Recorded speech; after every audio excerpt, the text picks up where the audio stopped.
Assalamualaikum warahmatullahi wabarakatuh.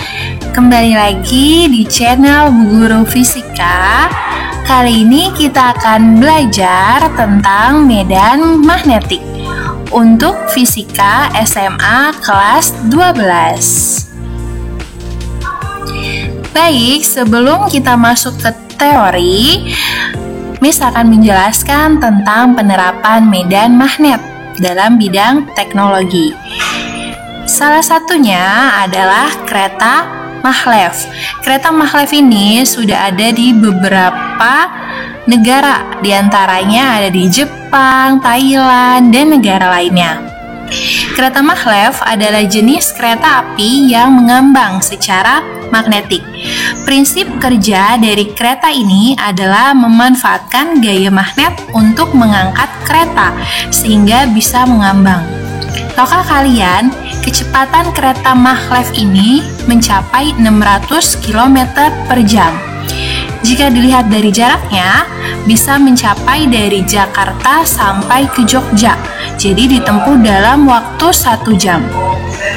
Kereta maglev ini juga tidak menggunakan masinis. Jadi masinisnya tidak berada di dalam kereta, namun berada di suatu tempat lain. Jadi dia dipantaunya menggunakan komputer. Jadi, apa itu konsep magnet? Sebelum kita masuk ke magnetnya, kita akan membahas tentang medan magnet. Medan magnet adalah daerah di sekitar magnet yang masih bekerja gaya magnet dan digambarkan oleh garis gaya magnet yang menyebar dari kutub-kutub magnet. Nah, bisa dilihat berikut ini adalah gambar garis gaya magnet. Lalu, gambar di samping adalah gambar garis gaya magnet pada serbuk besi. Untuk gambar A, dilihat ya, di sini ada magnet yang senama. Artinya dia akan saling tolak menolak. Makanya di sini arah garis gaya magnetnya seperti ini, utara dengan utara. Lalu di sampingnya ada dua kutub magnet yang berbeda, yaitu utara dan selatan. Hasil dari garis gaya magnetnya seperti ini ya. Dia kayak tarik menarik.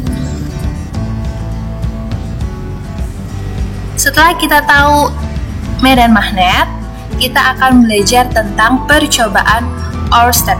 Percobaan Ørsted ini ialah ditemukan oleh seorang ilmuwan Denmark, yaitu Hans Christian Ørsted, di mana hasil dari percobaannya yaitu kutub-kutub magnet jarum menyimpang hanya pada saat kawat pengantar dialiri arus listrik. Nah, penyimpangan dari jarum magnet tersebut disebabkan oleh adanya medan magnet di sekitar arus listrik. Jadi, Hans Christian Ørsted ini melakukan percobaan. Dia mendekatkan jarum magnet ke kawat yang dialiri arus listrik, dan hasilnya jarum tersebut mengalami penyimpangan. Nah, jarum yang menyimpang tersebut menandakan bahwa adanya medan magnet di sekitar arus listrik, di sekitar kawat berarus listrik. Selanjutnya, tadi sudah medan magnet, kita akan belajar tentang induksi magnet. Induksi magnet ini adalah besar medan magnet yang disebabkan oleh arus listrik. Untuk induksi magnet terdapat pada 4 ya. Yang pertama, kawat penghantar lurus, yang seperti ini gambarnya. Selanjutnya, ada kawat penghantar melingkar. Lalu ada kawat penghantar solenoida.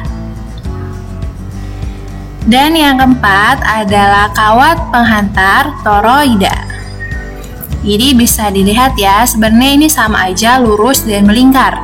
Untuk solenoida kan ini lurus, cuma dia terdapat banyak lilitan. Untuk toroida dia berbentuknya lingkaran, cuma ada lilitannya. Jadi setiap dari kawat lurus, kawat melingkar, solenoida, dan toroida mempunyai rumus induksi magnet tersendiri. Baik, kita bahas yang pertama, induksi magnet pada kawat lurus. Untuk induksi magnet pada kawat lurus, yang termasuk dalam besaran vektor di sini adalah si medan magnetnya atau yang dilambangkan dengan B. Lalu selanjutnya ada I, yaitu kuat arus. Makanya di sini kita menggunakan arah kaidah tangan kanan. Lalu di sini untuk aturan kaidah tangan kanan pada kawat lurus, ibu jari adalah arah arus dan 4 jari melingkar adalah arah medan magnet. Selanjutnya di sebelah sini ada titik, ini disebut namanya dot, yang artinya dia keluar bidang.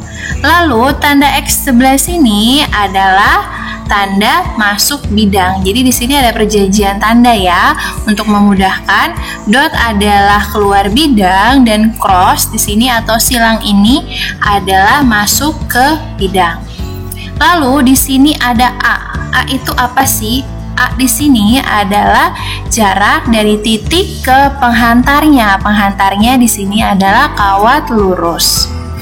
Untuk rumusnya di sini kita menggunakan rumus induksi sama dengan epsilon 0 dikali I per 2 pi A. Tadi A-nya sudah dijelaskan ya. Dengan B adalah induksi magnet. Untuk rumus induksi magnet pada kawat lurus, yaitu B sama dengan epsilon 0 dikali I per 2 pi A. Dengan B adalah induksi magnet, epsilon 0 adalah permeabilitas vakum yang nilainya 4pi kali 10 pangkat min 7 Weber per ampere meter. Lalu I adalah kuat arus, R atau A adalah jarak titik ke penghantar. Untuk aturan kaidah tangan kanan, untuk kawat lurus, di sini untuk ibu jari adalah arah arus listrik.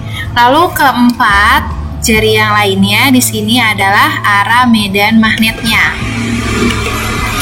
Lalu tangan yang di bawah ini adalah jarak titik ke penghantar, A atau R. Jadi yang sebelah sini ya, ini adalah si R-nya atau A-nya. Di sini ada contoh soal untuk kawat lurus, ada 2 kawat, yaitu ada kawat A dan kawat B. Di sini titik P terletak di tengah-tengah, lalu arah arusnya yaitu arahnya ke atas, sama-sama nilainya 2 ampere. Lalu di sini jarak titik P untuk kawat A adalah 1 meter, lalu untuk jarak titik P ke kawat B adalah 3 meter.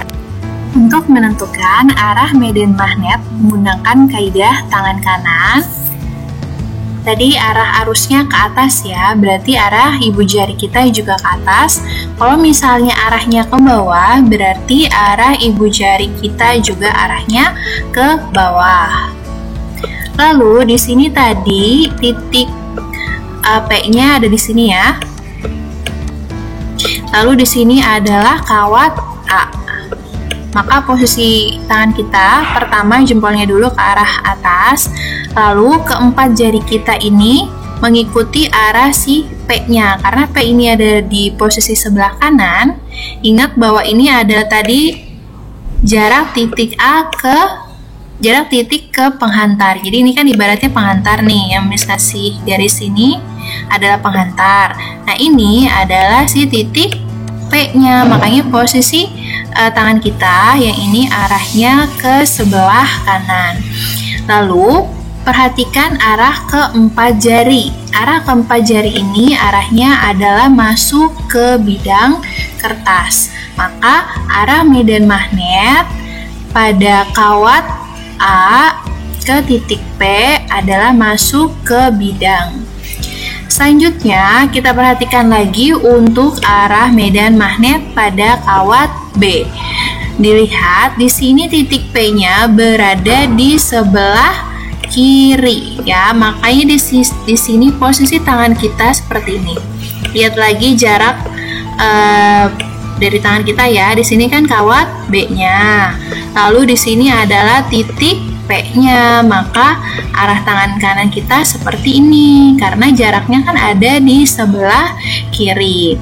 Nah, dilihat lagi arah keempat jari ini adalah menuju ke pembaca, yaitu artinya keluar bidang. Contoh soal untuk induksi magnet kawat lurus. Sebuah kawat lurus panjang dialiri arus sebesar 3 ampere. Tentukan besar medan magnet yang berjarak 3 cm dari kawat tersebut. Jika epsilon nolnya adalah 4pi kali 10 pangkat min 7. Jadi kalau misalnya ada soal seperti ini, dia tidak menentukan arahnya, tidak ditanya arahnya, maka kita bisa langsung menghitungnya dengan menggunakan rumus induksi magnet. I-nya di sini adalah 3 ampere, R-nya di sini adalah 3 cm, kalian ubah dulu ke dalam meter, lalu epsilon nolnya sudah ketetapan, yang nilainya 4pi kali 10 pangkat min 7. Tinggal masukkan nilai B-nya, maka epsilon 0 dikali I per 2πr. Nah, di sini kalian tidak perlu menggunakan kalkulator, jadi kalian bisa langsung aja disederhanakan. Pi-nya di sini bisa kita coret. 4 kali 3 adalah 12, 2 kali 3 adalah 6. Min 7 sama min 2. 12 bagi 6 adalah 2. 10 pangkat min 2, 10 pangkat min 7, maaf.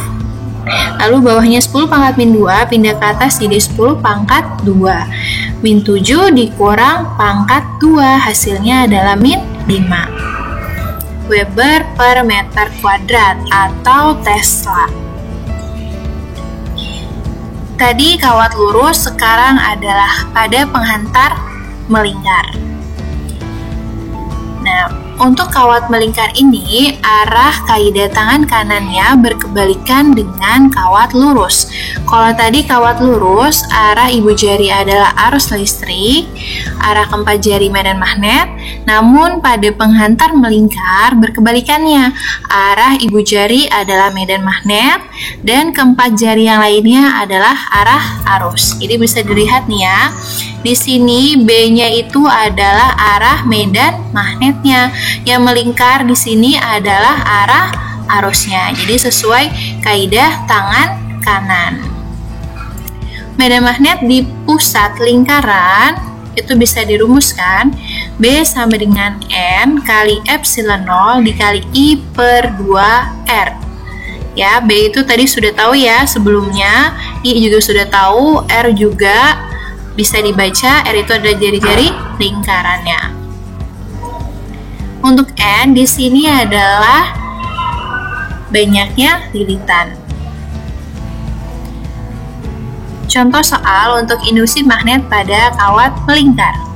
Besarnya induksi magnetik di titik P pada gambar di bawah ini adalah, nah bisa dilihat di sini kawatnya sudah melingkar ya. Nah, untuk N di sini banyaknya lilitan, kalian bisa cari dengan melihat sudut yang dibentuknya. Di sini sudut yang dibentuk atau sudut yang ada pada gambar adalah 180 ya, karena seperti ini adalah sudutnya 180 setengah lingkaran ya. Berarti N di sini nanti 180 dibagi 360. 360-nya didapatkan dari sudut satu lingkaran penuh. Oke, biar lebih jelas, lanjut. A-nya sudah ketahuan ya, 40 cm. Nanti kalian ubah ke meter. Nah, tinggal dimasukin rumusnya. Ini adalah untuk si N-nya nih. Ya, yang tadi sudah dijelaskan. N-nya berarti 180 dibagi 360 derajat. Hasilnya adalah setengah. Lalu tinggal kalian masukkan untuk nilai epsilon 0, nilai I, dan nilai A-nya. Nanti didapatkan seperti ini. Lalu yang bisa kalian coret yaitu adalah nilai 8-nya. Pi kita turunin, lalu setengah adalah 0,5, min 7 pangkat 1 adalah min 6. Maka hasilnya 0,5 Pi kali 10 pangkat min 6 Weber per meter kuadrat. Jadi itu adalah besar induksi magnetik di pusat kawat setengah melingkar. Selanjutnya, induksi magnet pada solenoida. Jadi solenoida ini adalah pengantar lingkaran dengan jumlah lilitan yang sangat banyak. Bisa dilihat untuk arah pada magnetnya. Lalu di sini adalah N di sini adalah banyaknya lilitan ya. Pada pusat solenoida, rumus induksi magnetnya adalah epsilon 0 dikali I kali N per L. Pada pusat berarti di tengah-tengah ya. Ini di sini. Lalu pada ujung solenoida yaitu ada di sebelah sini. Ini dan ini ya. Rumusnya epsilon 0 dikali I kali N per 2L. L di sini adalah panjang si lilitannya. Panjang lilitannya itu kalian ukur dari sini, bukan dari lilitan ini kalian panjangin, bukan ya. Jadi dari sini, dari ini ke ini. Selanjutnya untuk contoh soal dari solenoida adalah solenoida dengan panjang 50 cm dan jari-jari 2 cm dialiri arus sebesar 10.000 mA. Jika solenoida tersebut mempunyai 1000 lilitan, tentukan induksi magnet di tengah solenoida. Di tengah berarti kita memakai rumus yang di pusat. Tinggal masukin N-nya adalah 1000, I-nya adalah 10.000 mA, kalian ubah ke ampere berarti dibagi 1000. Lalu di sini ada L-nya 50 cm, kalian ubah ke meter. Berarti tinggal dimasukin ke rumusnya. Nanti didapatkan hasilnya adalah 8pi kali 10 pangkat min 3. Untuk induksi magnet pada toroida. Toroida adalah sebuah solenoida yang dilengkungkan sehingga berbentuk lingkaran kumparan. Nah, pada pusat toroida, induksi magnetnya yaitu epsilon 0 dikali I kali N per 2πr. Ingat, R di sini yaitu R1 ditambah R2 dibagi 2. Jadi R1 itu adalah jari-jari lingkaran dalam. Yang ini ya, ini adalah R1, lalu R2-nya adalah jari-jari pada lingkaran luar. Maka R di sini yang mana? R di sini adalah R yang ini, yang ada di tengah-tengah. Nah ya, nih lihat arah panahnya. R itu yang ada di tengah-tengah. Jadi kalau misalnya di soal itu sudah ada nilai jari-jarinya, berarti kalian tinggal menggunakan rumus ini. Tapi kalau misalnya di soal ada kata jari-jari lingkaran dalam dan lingkaran luar, berarti kalian harus menentukan nilai R-nya terlebih dahulu menggunakan rumus ini. Baru nanti dimasukkan ke rumus yang atas. Oke, terima kasih atas perhatiannya. Semoga ilmu yang Miss berikan dapat bermanfaat dan tunggu video selanjutnya tentang gaya Lorentz.